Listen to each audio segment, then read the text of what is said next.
Hi everyone, welcome back to my channel. It's me Ashish. आज की video में बात करेंगे क्लास 9 का सिविक्स का chapter number 1 what is democracy, Y democracy के बारे में। इसमें हम अभी तक बेसिक जो पार्ट था उसको हम पढ़ चुके थे। आज हम पढ़ेंगे फीचर्स ऑफ डेमोक्रेसी। सो इसको स्टार्ट करते हैं। So features of democracy. Democracy is the form of government in which the rulers are elected by the people. Democracy क्या है? एक फॉर्म है गवर्नमेंट की जिसमें जो रूलर होता है, मतलब जो नेता होता है, उसे हम लोग चुनते हैं, उसे हम इलेक्ट करते हैं, तब वो हमारे ऊपर क्या करता है? रूल करता है। ठीक है। अब who are the rulers in this definition? इसमें जो रूलर होते हैं वो कौन होते हैं? Which official must be elected for any government to a democracy. हमें किसको इलेक्ट करना पड़ता है कि हम उसको जो है उनको हम डेमोक्रेसी में कह पाएँ। ठीक है। अब नॉन इलेक्टिव ऑफिशियल्स कौन होते हैं? किस तरीके के जो होते हैं इलेक्शन होते हैं, किस तरीके की कंडीशंस होती हैं उस इलेक्शंस में। Who are the peoples who can elect the rulers and get elected as ruler every citizen on equal basis. क्या जो पीपल जो वोट देते हैं उनके पास, सबके पास इक्वल राइट होता है वोट देने का? What kind of form of government, किस तरीके की गवर्नमेंट जो होती है वो फॉर्म होती है? क्या वो जो गवर्नमेंट फॉर्म होती है वो सारी की सारी चीज़ें कर सकती हैं, जो उसके मन में आया वो सब कुछ कर दे? किस तरीके की लिमिट्स रखनी पड़ती हैं? सो ये सारी चीजें अब हम पढ़ेंगे। तो नेक्स्ट टॉपिक जो आता है वो हमारा क्या है? Major decision by elected leaders. अब मेजर डिसीजन पढ़ेंगे हम। ठीक है। In Pakistan general Parvez Musharraf lead a military coup in October 1999। जो पाकिस्तान में जो जनरल परवेज मुशर्रफ, जनरल का मतलब क्या होता है? आर्मी का जो लीडर, उन्होंने मिलिट्री कूप कर दिया अक्टूबर 1999 में। मिलिट्री कूप क्या होता है? मतलब जो जनता ने जो अपना रिप्रेजेंटेटिव चुना, जिसको अपना नेता चुना, और उन्होंने उसको हटाकर वो खुद वहां के बन गए। अब जो अक्टूबर जो 1999 है उसमें इन्होंने मिलिट्री कूप किया, तख्ता पलट किया। मिलिट्री कूप का मतलब होता है सीधा तख्ता पलट, मीन्स उन जो रिप्रेजेंटेटिव चुना था उसको हटाया और वो खुद बन गए। और अक्टूबर 1999 में एक चीज़ और क्या होती है? अक्टूबर 1999 में कारगिल युद्ध हुआ था। इस चीज़ को आप याद रखिएगा। और ये कब शुरू हुआ था? 3 मई 1999 से 26 जुलाई 1999 तक चला था ये कारगिल युद्ध। ठीक है। He overthrew a democratically elected government and declared himself the chief executive of the country. उन्होंने जो डेमोक्रेटिक इलेक्टेड गवर्नमेंट, जो पीपल्स ने जिस रिप्रेजेंटेटिव को चुना था उसको हटाकर वो खुद क्या बन गए? चीफ एग्जीक्यूटिव बन गए उस कंट्री के। Later the change the designation of president. उन्होंने क्या किया? अब वो प्रेसिडेंट बन गए इन 2002 और उन्होंने रेफरेंडम करवाया जिसकी वजह से वो प्रेसिडेंट बने। रेफरेंडम का मतलब क्या होता है? कि पीपल्स को वोट देना होता है हाँ या ना के रूप में। ठीक है। And the country is granted, और वो 5 ईयर का उन्हें एक्सटेंशन मिल गया, वो 5 साल और रूल करेंगे। Pakistani media, human rights organization and democracy activists said that the referendum was based on malpractice and fraud. जो पाकिस्तानी जो मीडिया थी और जो ह्यूमन राइट्स ऑर्गेनाइजेशंस थी, उन्होंने क्या किया कि जो रेफरेंडम जो था वो बेस्ड था माल प्रैक्टिस तक और फ्रॉड पर। मतलब वो अच्छे तरीके से नहीं हुआ था, वो गलत आधार पर हुआ था। इन अगस्त 2002, अब अगस्त 2002 में क्या किया उन्होंने? लीगल फ्रेमवर्क कॉन्स्टिट्यूशन में उन्होंने चेंज लाया। ठीक है। अकॉर्डिंग टू दिस ऑर्डर, अब इस ऑर्डर के अकॉर्डिंग क्या हुआ? The president can dismiss the national and provincial assembly. जो प्रेसिडेंट जो था वो डिसमिस करता था नेशनल और प्रोविंशियल जो असेंबलीज होती है उनको, जैसे हमारे होती है लोकसभा और राज्यसभा, वैसे ही। The work of the civilian cabinet supervise national counter assembly which is dominated by military officer. जो वर्क जो था सिविलियन कैबिनेट, जैसे हमारे कैबिनेट है, रक्षा मंत्रालय और हेल्थ सेंटर, जो उसको जो क्या कौन उसको कर रहा था? Military officers. After passing this law, अब इस लॉ के पास होने के बाद में इलेक्शन जो होने लगे नेशनल और प्रोविंशियल असेंबलीज में इलेक्शन होने लगे।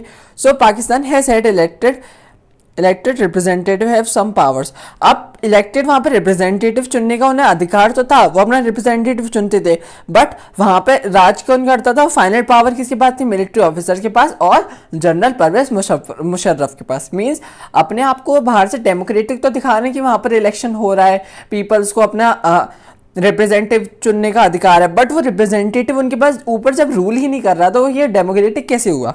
ठीक है। Clearly, there are many reasons why Pakistan under General Pervez Musharraf should constitute democracy. काफ़ी सारे रीज़न है कि हम जो पाकिस्तान जो था उसको डेमोक्रेसी नहीं कह सकते। Not quite people may have elected representative in the national provincial assembly who are not really the rulers. यही बात है कि जो वहाँ पर जो होते थे उनको जो रूलर जो इलेक्ट करते थे वो राज नहीं करता, जनरल परवेज मुशर्रफ था वहाँ पर। ठीक है। The power to take final decision rest by army officer. जो पावर जो थी उसके पास, ये आर्मी ऑफिसर के पास और जनरल परवेज मुशर्रफ के पास। इस पूरे में अब यही है। तो लास्ट पॉइंट क्या आता है? अब फर्स्ट फीचर क्या आता है? This gives the first feature. अब फर्स्ट फीचर क्या है? In a democracy the final decision making power must rest by those elected by the people. जो फाइनल जो डिसीजन होना चाहिए वो किसका होना चाहिए? जिसको हम इलेक्ट कर रहे हैं, मीन जिसको हम वोट देकर अपना रिप्रेजेंटेटिव बना रहे हैं, जो हमारे ऊपर रूल करेगा, फाइनल डिसीजन उनका होना चाहिए। जैसे हमारी कंट्री में क्या है, अब जो फाइनल डिसीजन जो होता है, अभी भी जैसे कुछ चीज़ें चल रही हैं, जैसे कोरोना काल चल रहा है, अब वहाँ पर जो होता है कि जो फाइनल डिसीजन जो होते हैं वो हमारा कौन लेते हैं, हमारे प्रधानमंत्री लेते हैं, नरेंद्र मोदी। तो वो क्या होता है, जो हमारे यहाँ डेमोक्रेसी है कि जो हमारा फाइनल डिसीजन जो है वो कौन ले रहा है, जिसको हमने अपने हिसाब से चूज़ किया है। ठीक है, नेक्स्ट ये था हमारा फर्स्ट फीचर। अब नेक्स्ट क्या आता है, free and fair electoral competition. In China election are held regularly after 5 years। अब चाइना में क्या होता है, हर 5 साल बाद इलेक्शंस होते हैं। कंट्री पार्लियामेंट कॉल्ड, उसकी कंट्री का पार्लियामेंट का नाम क्या है, क्वांगो रेनमिन जाबो। ये चाइनीज लैंग्वेज में लिखा हुआ है, आप नेशनल पीपल कांग्रेस भी पढ़ सकते हैं। The National People Congress has the power to appoint the president of the country. It is nearly 3000 members elected all over the China. इसमें क्या होता है, 3000 मेंबर चुने जाते हैं पूरे चाइना में से। Some members are elected by the army, कुछ मेंबर्स होते हैं आर्मी में से भी होते हैं। Before contesting election a candidate needs the approval. अब इलेक्शन में जाने से पहले कैंडिडेट को क्या होता है, अप्रूवल लेना पड़ता है चाइनीज कम्युनिस्ट पार्टी से। जब तक वो चाइनीज कम्युनिस्ट पार्टी से अप्रूवल नहीं ले लेगा तब तक वो उसमें कैंडिडेट जो होता है वो उसमें पार्टिसिपेट नहीं कर सकता। 8 smaller parties applied to they allowed to contest election in 2002 to 2000। अब पूरे चाइना में क्या है, एक ही पार्टी है, सिर्फ चाइनीज कम्युनिस्ट पार्टी। अब आपको वोट देना है तो आपको उसी में देना पड़ेगा, उसकी 8 स्मॉलर पार्टीज हैं। मींस अब कोई जैसे हमारे यहाँ बीजेपी है, सपा है, अब उसी वही पार्टी है सिर्फ और सिर्फ, उसने अपने 8 चरण और कर दिए। अब आपको वोट किसको देना पड़ेगा, उसी को देना पड़ेगा। मीन्स आपके पास कोई चॉइस ही नहीं है कि आप दूसरी पार्टी को चुन सको। तो वहाँ पर ये होता था। ठीक है, the government is always formed as communist party. अब भाई जब सारी की सारी हैं कम्युनिस्ट पार्टी के, तो गवर्नमेंट भी सीधी सीधी बात है कम्युनिस्ट पार्टी को ही फॉर्म होगी, क्योंकि इंसान के पास उसको अपनी जो गवर्नमेंट है उसके पास चुनने के लिए उसके पास चॉइस ही नहीं है। Since the independence in 1930। अब ये किसका केस आता है इसके बाद में, अब ये मैक्सिको का केस आता है नेक्स्ट पैरा में। Since the independence 1930। अब 1930 में मैक्सिको क्या था, इंडिपेंडेंस मिली। The country has never been under a military and dictator rule. वहाँ पे क्या मिलिट्री और डिक्टेटर का रूल भी नहीं था, बट 2000 तक वहाँ पे क्या हुआ, एक ही पार्टी जीतती थी जिसका नाम क्या था, इंस्टीट्यूशन रिवॉल्यूशनरी पार्टी, पीआरआई। इसको आप आईआरपी याद मत कीजिएगा, इसको आप उल्टा याद कीजिएगा, पीआरआई। ठीक है, वहाँ पर जब से इंडिपेंडेंस मिली उसको, इंडिपेंडेंस को कब मिली, 1930 में, और 2000 वहाँ पर एक ही पार्टी ने राज किया जिसका नाम क्या था, institution revolutionary party, PRI. Means 70 साल तक वहाँ पर एक ही पार्टी ने राज किया। Opposition party just contest election. Opposition party election तो कंटेस्ट करती थी बट वो कभी भी जीतती नहीं थी। जो पीआरआई जो थी वो डर्टी ट्रिक्स यूज करती थी इलेक्शन जीतने के लिए। All those who were employed in government officer had to attend the party meeting. और जो गवर्नमेंट जो ऑफिसर्स होते हैं उनको पार्टी मीटिंग्स को अटेंड करना पड़ता था। Teachers of government school use the force to parents to vote in the PRI. जो टीचर्स जो थे वो उनके बच्चों के पेरेंट्स को फोर्स करते थे कि आप पीआरआई को ही वोट दोगे।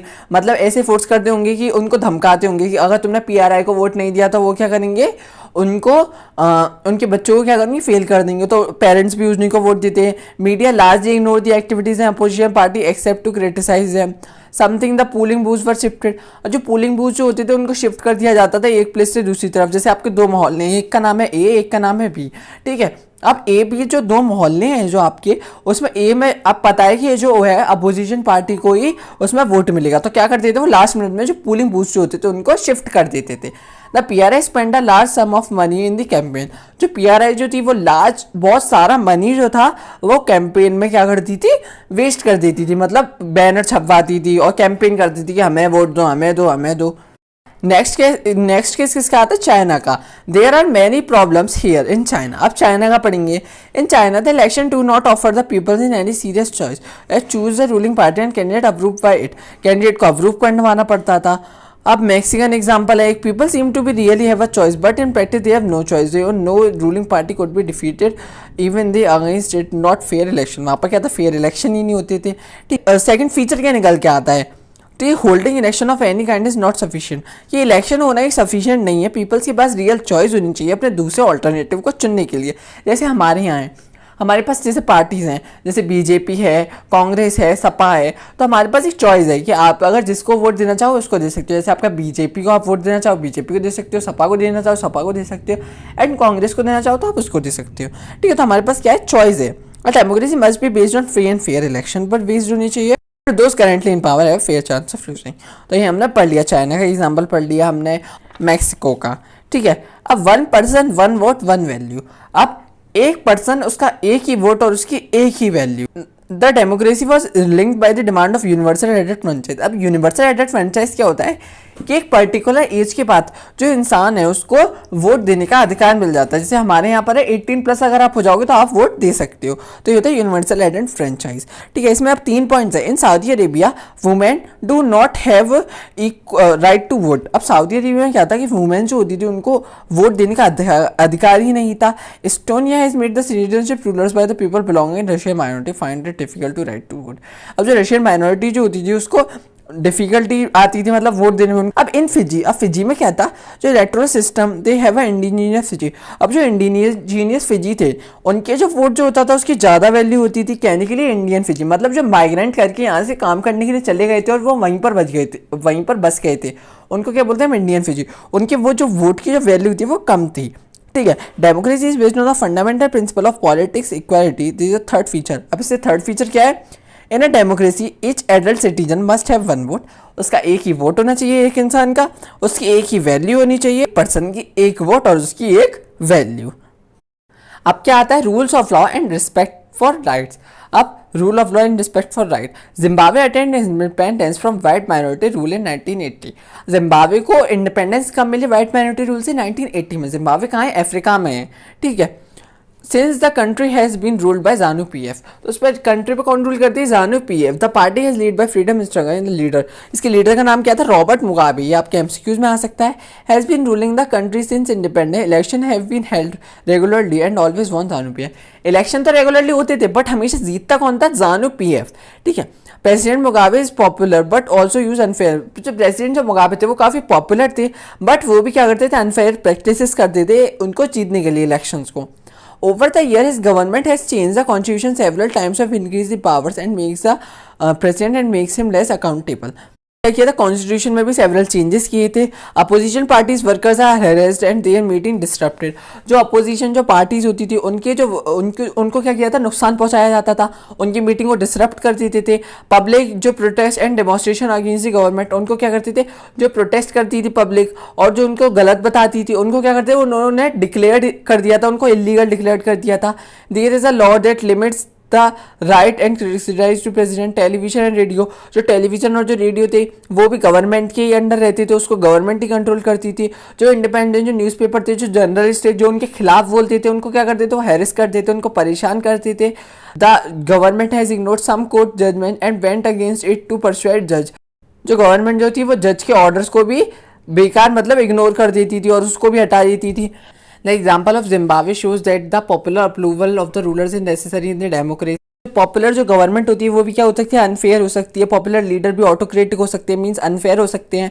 ठीक है, इलेक्शन ही होना काफ़ी नहीं है। इलेक्शन में जो पीपल जिसको जो पीपल्स होने हैं जो जिसको चूज़ कर रहे हैं उसका उस पर रूल करना भी ज़रूरी है। सिर्फ और सिर्फ इलेक्शन होने से ही आपकी कंट्री जो होती है वो डेमोक्रेटिक नहीं कहलाती। मतलब कानून की नज़रों में सबको इक्वल होना चाहिए। Similarly, there are some conditions to apply the way a government can run after the elections. A democratic government cannot do whatever it likes. Democratic government के मतलब जो इसके जो मन में आया वो वही करेगी। उसको जब वो इलेक्शन जीतती है तो उसके भी कुछ लिमिटेशंस हैं कि वो उसी दायरे में रहकर काम कर सकती है। It has to respect some basic rules. It has a respect some guarantees and minorities. Every major decision has to go a series and consolidation. Every office barrier and certain rights and responsibility assigned to the constitution and law. जो responsibility होती है जो constitution law में उससे वो बाहर नहीं जा सकती। Each of this is accountable not to be. जो फोर्थ और जो फाइनल फीचर क्या आता है डेमोक्रेसी का, democratic government rulers within limit set by constitution and citizen rights. जो गवर्नमेंट जो होती है वो अपनी लिमिट्स में काम करे, जो constitution law and citizen rights में है, मीन्स उतने ही दायरे के अंदर काम करे, उसके जो मन में आया है वो नहीं कर सकती। अब समरी डेफिनेशन एक बार हम जल्दी से पढ़ लेते हैं।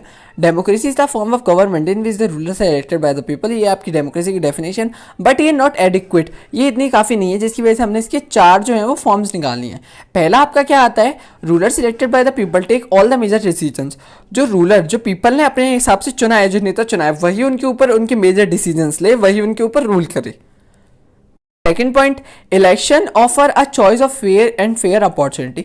इलेक्शन जो है उसमें फ्री एंड फेयर अपॉर्चुनिटी होनी चाहिए इंसान के पास। The choice and opportunity is available to all the people in equal basis. उसके पास क्या होनी चाहिए, चॉइस होनी चाहिए उसके पास, कि उसके पास जैसे मैंने आपको बताया हमारे इंडिया में चॉइस है, जैसे कि बीजेपी है, सपा है, कांग्रेस है, तो हम जिसको हमारा मन करे हम उसको वोट दे सकते हैं। Fourth point, the exercise of the choice leads to government limited by basic rules. Government जो होता है उसको एक ही दायरे में रहकर काम करना चाहिए, जो आपकी कॉन्स्टिट्यूशन सिटीजनशिप राइट्स हैं उसके दायरे से बाहर उसकी जो मन में आ रहा है वो नहीं कर सकती। मुझे लगता है कि आपको ये चैप्टर पूरा अच्छे से समझ आया होगा अभी तक, जितना हमने अभी तक पढ़ा है उसके फीचर्स को। So I hope you all like my explanation. अगर अच्छा लगा हो तो चैनल को लाइक कीजिए, share and don't forget to subscribe to my channel. Thanks for watching my video. अब हम मिलेंगे इसके नेक्स्ट पार्ट में।